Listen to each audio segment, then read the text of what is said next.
Hi, everybody. Welcome to English Digest. I'm Tom. Hi, I'm Stephanie. It's our history unit, and today we're talking about the birth of the bikini. Of course, right now it's the hot summer, and of course you're all thinking about going to a swimming pool or the ocean as a way to cool off. Or maybe you just want to take a cold shower or hang out at a 7-Eleven and just sit there in their free air conditioning or whatever. Or go to a movie and sit and watch a movie in that cold AC. Love that. Indeed. But, of course, we're talking about swimwear or clothing that you wear when you go swimming. And specifically, we're talking about the bikini and where it came from, the birth of the bikini. Right. What's the history behind this? Remember, even 100 years ago, we were wearing far more clothes than we are today. And so how did this bikini come about? We're going to tell you the story. It's a story I didn't know before, so it's kind of fun to learn. We're going to listen to this read through once, and then we'll be back. It's summer, and swimming is a great way to cool off. Before you take a dip, though, you'll need a swimming outfit. Let's take a look at the history of swimsuits and how the bikini was born. Women wore two-piece suits for sports in ancient Roman times, as shown in 4th century mosaics. However, swimming for recreation didn't begin until the 19th century, and swimming costumes were modest and conservative. As time passed, swimsuits got smaller, with Hollywood movie stars wearing two-piece bathing suits by the 1930s. Strictly speaking, these still weren't bikinis, as they offered navel coverage. After World War II, the world was in the midst of a fabric shortage. In 1946, two French fashion designers, Louis Reard and Jacques Heim, had a competition to sew the world's smallest swimsuit. At that time, nuclear bomb testing had just happened at the Bikini Atoll, a ring of Pacific islands. So, both designers named their creations after the new atomic age. Reard's bikini beat Heim's atom. However, only an exotic dancer was willing to model the bikini at a press event. It immediately caused a scandal. Bikinis were quickly banned by countries that found them offensive. Later, they caught on when French actress Brigitte Bardot wore them in films. By the 1960s, pop culture had made the bikini mainstream. Young actress Annette Funicello wore bikinis in numerous family-friendly 1960s Disney beach party movies. This prompted more women to purchase bikinis, and they became a trend. Even today, the amount of skin exposed by a bikini is controversial in some places. Fortunately, we have many swimsuit options nowadays, so choose the one you feel comfortable wearing. Okay, everybody, it's time for us to discuss the contents of our lesson for today. We're talking about the birth of the bikini. That's a two-piece swimsuit for women.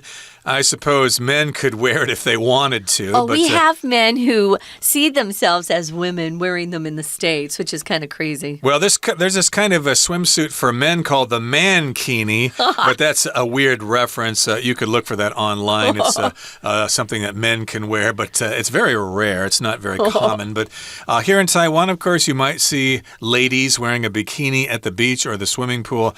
I have to say that when I first came to Taiwan, though, nobody wore bikinis. It was always these one-piece swimming suits.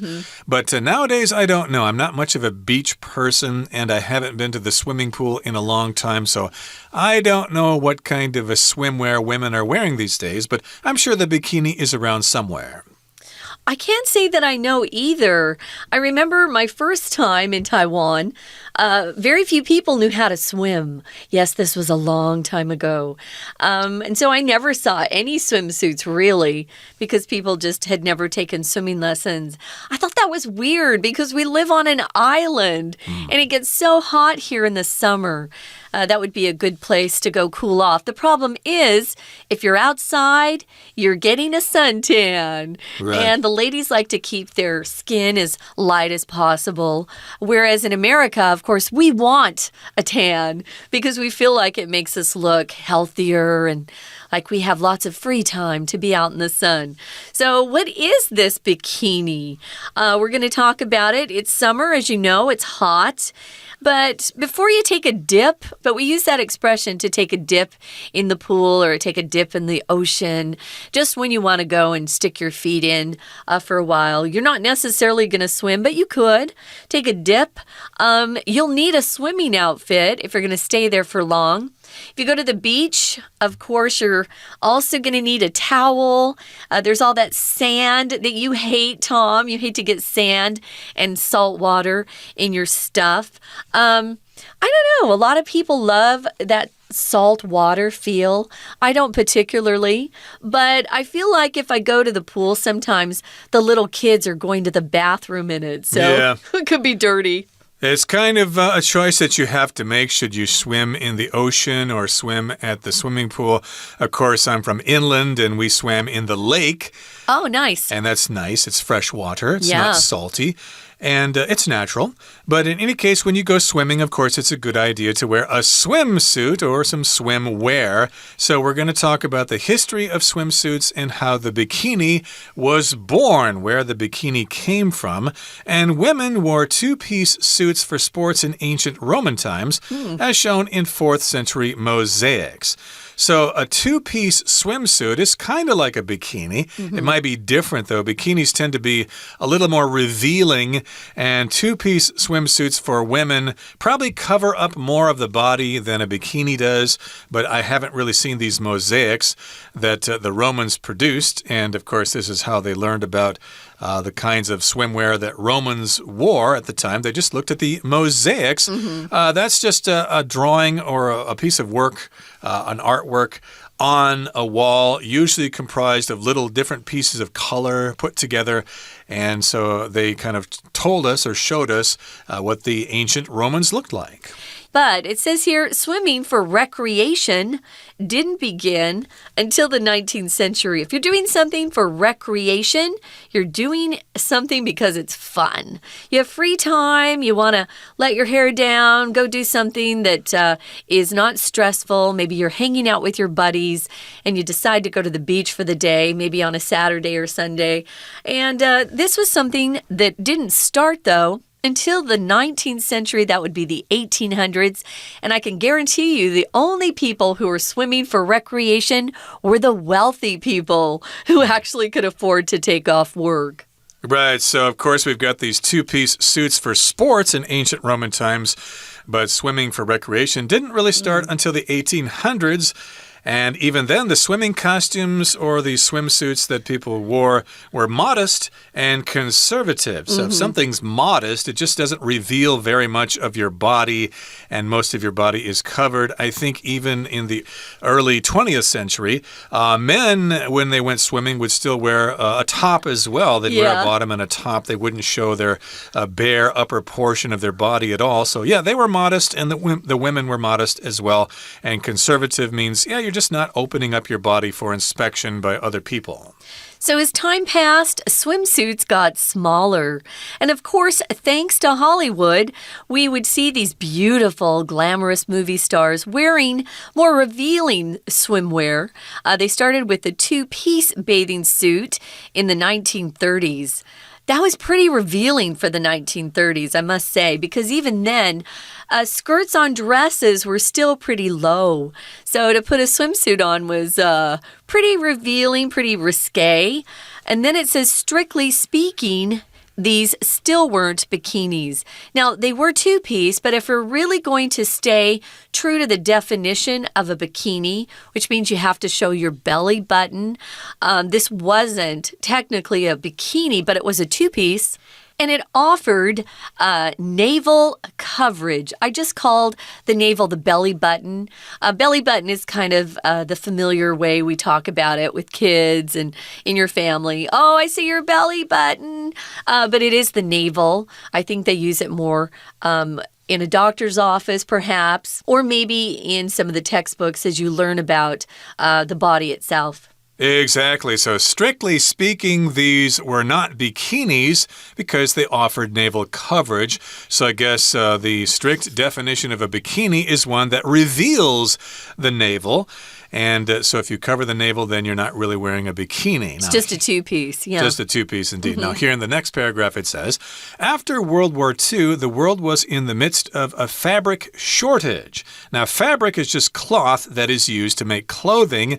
And during World War II, of course, lots of things had to be rationed. And fabric was not very common. There was a fabric shortage. A shortage means you just don't have enough of that thing.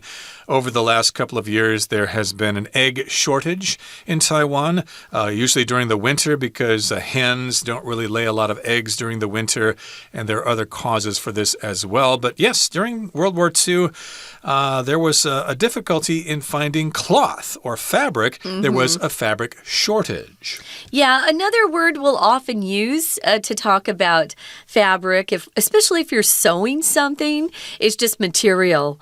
I need some material or fabric or cloth from a shop. Maybe I'm going to make a dress or make a shirt or something like that. Yeah, there were a lot of shortages after World War II. But because of the fabric shortage, it gave two French fashion designers a great idea. Yeah, we got two Frenchmen here, Louis Réaud and Jacques Haim. I hope I said that right. They had a competition or a contest to sew the world's smallest swimsuit. If you sew something, of course, you put it together using thread and cloth and things like that. Or a sewing machine. Exactly. My mother made her own clothing. She'd buy these patterns. Yeah. And then she would sew with her sewing machine and make these dresses and things like that. I don't think a lot of people do that nowadays. Not so much in Taiwan. You know why, though? Because I sewed growing up. My mom was a great seamstress. Fabric costs a lot, and it's a lot cheaper just to go to a store and buy something. Yeah, it's manufactured cheaply in factories, and why would you spend all that time sewing? Because you like it. Because it's fun, it's but a hobby. That kind of takes away time from the time you can spend on your phone, checking Instagram messages and stuff like that. Who wants to do that? Okay, that brings us to the midway point in our lesson for today. It's time now to listen to our Chinese teacher. 听众朋友大家好，我是安娜。现在是夏天，大家不晓得有没有去海边游泳呢？去海边游泳，女生有穿比基尼吗？好，我们今天要来看一下比基尼的诞生，火爆的比基尼啊，引领泳装的革命。当然，这个一看就知道 The birth of the bikini 一定是比基尼如何来诞生啦，那它如何演化啦，那到最后是如何变得 popular 啦，这种比较说明整个某一件事情兴起过程的这种文章，我们就要特别注意它的时间。所以待会啊，我们的重点会把文章的结构摆在chronological 的一个时间上面，如何用时间来呈现比基尼历史的这种方式啊，大家提醒一下重点。好，所以文章的第一段当然就是从夏天破题嘛，一定是要去游泳啦，才会这个穿到比基尼。那这个所谓的比基尼其实只是泳装的一种，所以在文章当中就提到了泳装不同的方式。例如在第一段的第二句，我们看到句尾这边的泳装叫做 swimming outfit。swimming outfit 到了第三句呢，我们就来看到的是中间的地方 swimsuit 就泳装嘛。甚至到了第二段第二句逗点之后 swimming costume 这个也可以叫做泳装。而且文章啊，在第一段的第三句最后一句话，直接告诉我们，我们要看看比基尼的 history 到底是如何诞生的，它的历史是如何。所以接下来到第二段，我们就先看到第一句啊，逗点前面出现了第一个时间点，他说 In ancient Roman times， 在远古的罗马的时代的时候，其实女生当时就会穿两件式的套装诶。在第一句当中的 two-piece suits 这个两件式的套装，那不是跟比基尼一样吗？就上面下面各一节嘛。可是当时是 for sports， 是运动用的，不是游泳用的。好，到了第二句的时候呢，逗点前面又出现了一个时间，这个时间是 until the 19th century， 一直到19世纪。哇哦，这个跳得很快耶。所以从远古罗马时期一直到19世纪这一段期间，在第二句很关键哦 ，Swimming for recreation didn't begin， 根本没有人是游泳然后很开心啊，去娱乐或者是运动的。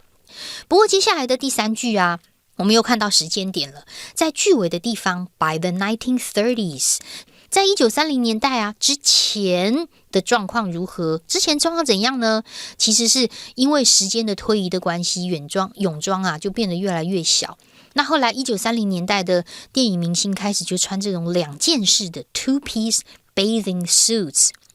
现在要出现了另外一种泳装的讲法 bathing suits， 虽然没有 swimming 啦但是 bathe 因为本身就有浸在水里的意思，所以在这里的 bathing suits 其实也代表的是泳装。好，可是这句我们要稍微停一下，因为这句蛮重要的，因为第二段的第三句啊，一开始的 as 当连接词在这里是 when 的意思，然后逗点之后的 with 啊，你要特别小心，并不是 with 就是和某人一起或用什么工具，在英文当中常会放在句尾，表示一种附带状况，而且因为它是介系词的关系，后面的附带状况如果有扯到动作的话，就不能出现动词哦。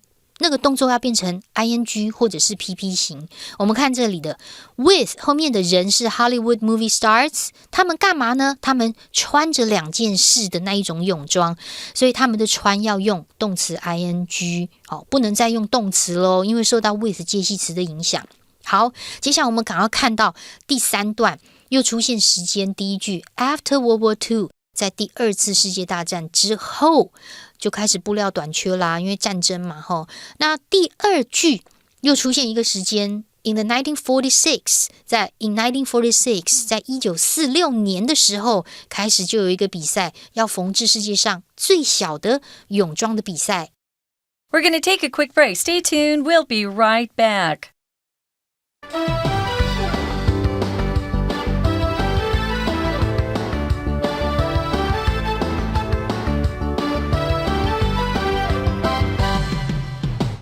Welcome back, guys. It's our history unit, and we're talking about the history of the bikini. Bikini is a two-piece piece of clothing that we wear to go swimming, or if you really do like to suntan, you don't even need to get into the water. You can just lay out. That's what we'd say growing up. I'm going to lay out for a while and get brown. When I was in high school, every lunch I would drive home quickly and I would lay out for 20, 30 minutes.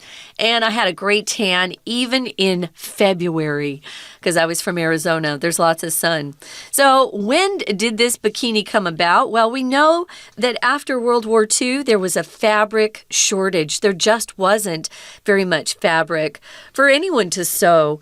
But in 1946, right after the World War II ended, we have 2 French fashion designers. Their names are Louis Réard and Jacques Haim, but we're just saying Louis Reard and Jacques Haim in the English pronunciation. Well, they had a little competition between the 2 of them, and the competition was to see who could sew the world's smallest swimsuit. Tom mentioned what sew means. You just join pieces of fabric together. You can do it by hand with a needle and thread, or you can use a sewing machine if you have one of those. And if you use yarn, you can be knitting or crocheting, but here sewing, of course, is using a very thin thread and putting pieces of cloth together to make shirts and trousers and things like that. And at that time, nuclear bomb testing had just happened at the Bikini Atoll, a ring of Pacific islands. Okay, so in the South Pacific Ocean, there's this place called Bikini Atoll. That word can be pronounced many different ways. It's kind of like an island in a ring shape made out of coral. And they were testing nuclear weapons there. Nuclear means having to do with the nucleus of an atom. You split open the nucleus to release the energy inside. Nuclear fission is the kind of bombs they were testing then. Maybe later on they began to test nuclear fusion bombs. But they just tested a bomb at the Bikini Atoll. And so because these things were happening at the same time, they decided to give their new clothing items names based on this nuclear testing. Kind of creepy, I think.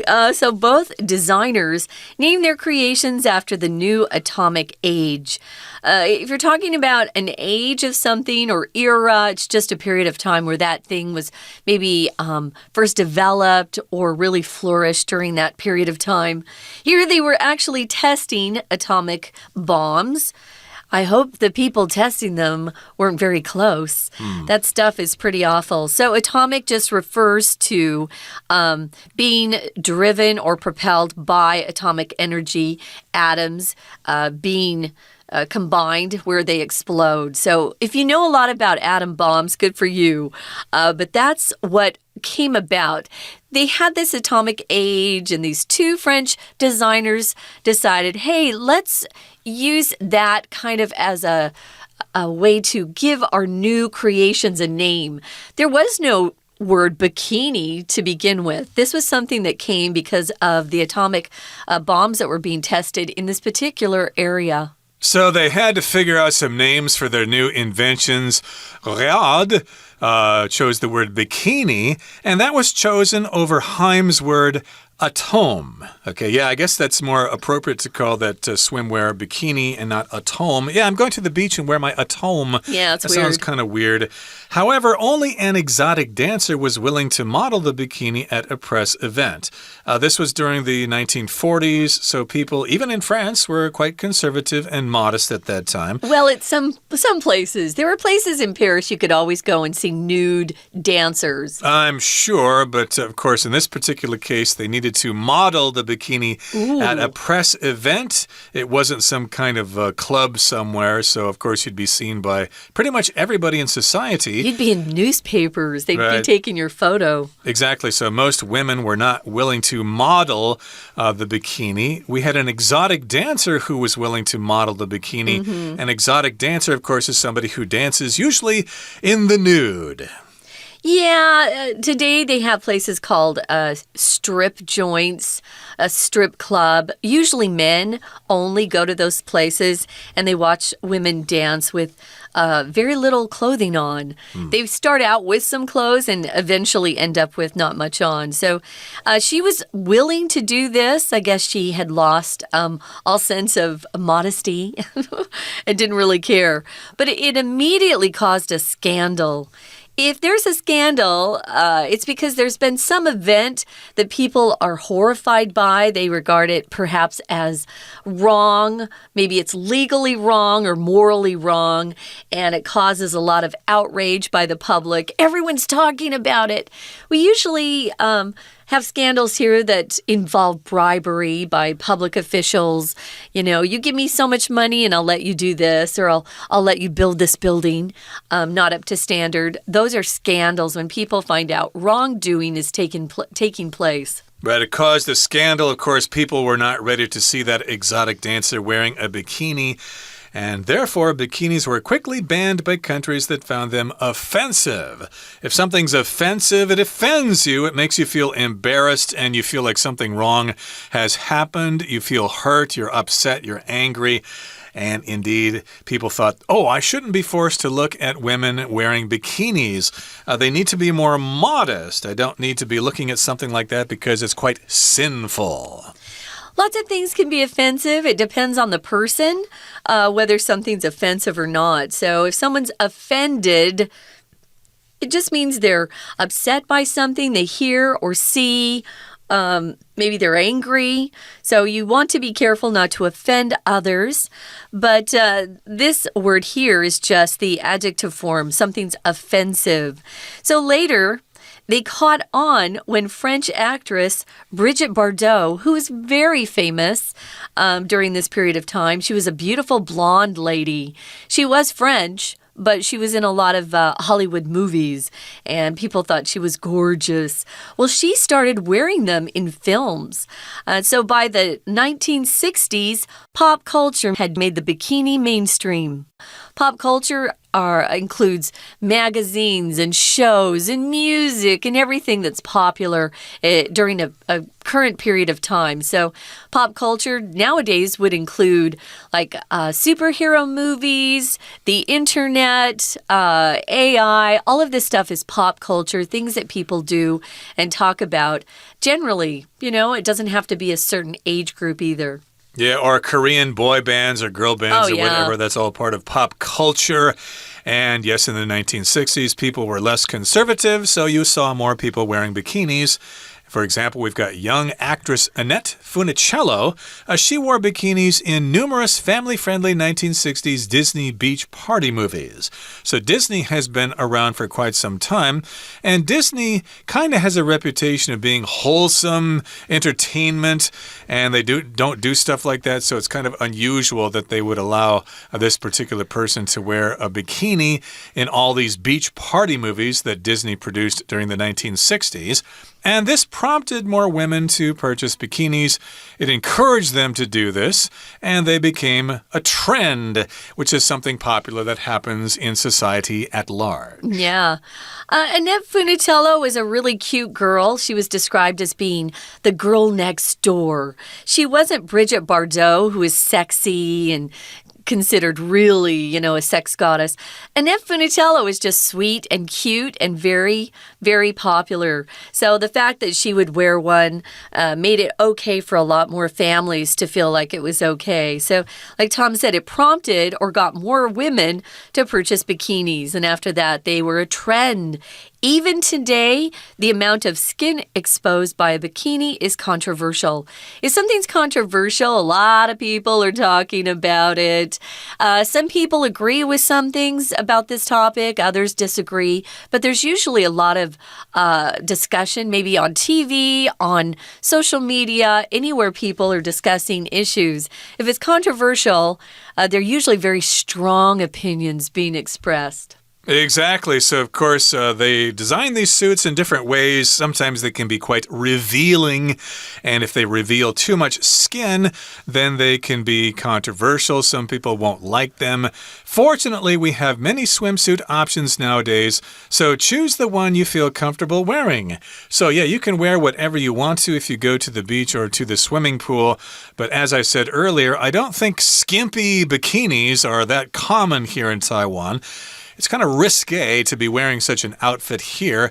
Although bikinis are common, I just don't think they're going to be revealing very much. Yeah, I don't see a lot of risque swimming suits here, but I don't know, maybe some of our listeners are into that. I'd rather be comfortable.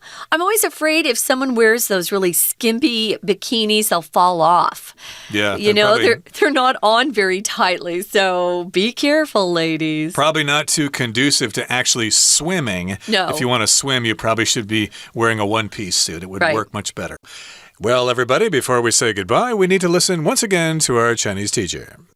那这边就是一个重点啦，为什么会出现比基尼这个字呢？其实因为当时的核弹的试爆就在 Bikini Atoll， 就是比基尼环礁这个太平洋岛屿嘛。然后两位设计师啊都很厉害，他们是用新的原子弹的时代啊来临啊来作为他们的命名。然后后来就是 The Bikini 的这个名字的这个雷德，他就是赢了。好，所以呢，这个两件式的泳装就开始叫做比基尼。不过当时因为要穿比基尼的模特只有一个脱衣舞者啊，他愿意去穿，因为当时还是很保守的年代，所以后来就引爆丑闻啊，很多国家甚至是不准大家穿比基尼啊。好，在这里呢，我们特别停留一下第3段。请注意一下，在这里有限定用法关系子句出现在第8句，先行词是 countries， 后面的 that 到句尾可以左右括号。这些国家呢就觉得非常的 offensive， 不可以穿比基尼。